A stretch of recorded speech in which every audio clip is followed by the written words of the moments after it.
بسم اللہ الرحمن الرحیم۔ عزیز ساتھیوں، ایک کہانی پیش کروں گا، توکل اور استعانہ۔ ایک حافظ صاحب لکھنؤ کے جو قاری بھی تھے، حج کرنے گئے تھے۔ واپسی پر جب وہ جہاز سے اتر کر وطن کو چلے تو راستہ میں لٹ گئے، ایک پیسہ بھی پاس نہ رہا، مگر اللہ کے بندے نے کسی سے بھی سوال نہ کیا۔ پیدل چل کر راستے میں کسی بستی میں راحت لینے کے خیال سے ٹھہرے۔ اس وقت ان پر کئی وقت کا فاقہ تھا۔ ایک مسجد میں ٹھہر گئے اور کسی سے اپنی حاجت کا ذکر نہیں کیا۔ قرآن بہت عمدہ پڑھتے تھے۔ لوگوں نے قرآن سنا، معتقد ہو گئے۔ اس بستی میں کوئی رئیس تھے۔ لوگوں نے ان تک خبر پہنچائی کہ ایک قاری صاحب یہاں آئے ہوئے ہیں، بہت عمدہ قرآن پڑھتے ہیں، مگر بیچارے خستہ حال ہے، راستہ میں کہیں لٹ گئے ہیں۔ پہلے زمانہ میں جو رئیس لوگ تھے وہ الحمدللہ علم کی قدر کرتے تھے اور اہل علم کی خدمت بھی بہت کیا کرتے تھے۔ وہ رئیس قاری صاحب کے پاس مسجد میں مع سامان خدمت، نقد و فارجہ وغیرہ لے کر حاضر ہوئے اور قرآن سننے کی درخواست کی۔ اولاً انہوں نے عذر فرمایا کہ میں جب نماز میں پڑھوں گا سن لیجئے گا۔ انہوں نے زیادہ اصرار کیا تو انہوں نے یعنی قاری صاحب نے کچھ پڑھ دیا۔ قرآن سن کر عجب حالت ہو گئی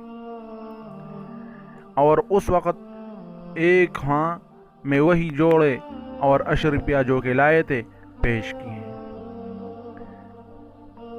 قاری صاحب نے فرمایا کہ اس وقت جتنی چیزیں آپ نے پیش کی ہیں مجھے ان سب کی ضرورت ہے، مگر چونکہ آپ نے قرآن سن کر یہ ہدیہ پیش کیا ہے اس لیے میں اس کو قبول نہیں کر سکتا۔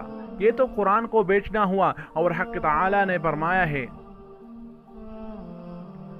اعوذ باللہ من الشیطان الرجیم، بسم اللہ الرحمن الرحیم، وَلَا تَشْتَرُوا بِآيَاتِي ثَمَنًا قَلِيلًا۔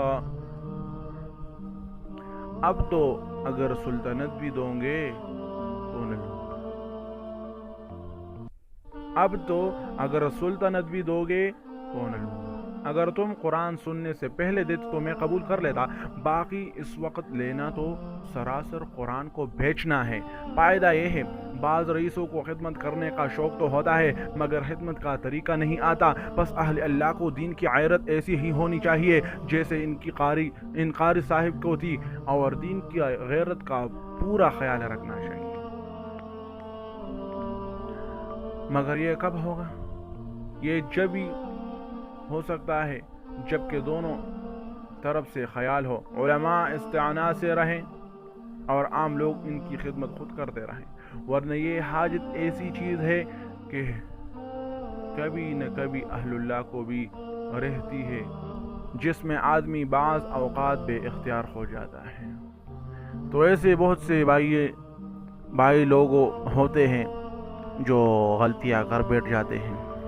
ہمیں قرآن کریم کی اس طرح قدر کرنی چاہیے جس طرح اس لکھنؤ کے حافظ یعنی قاری صاحب نے کی۔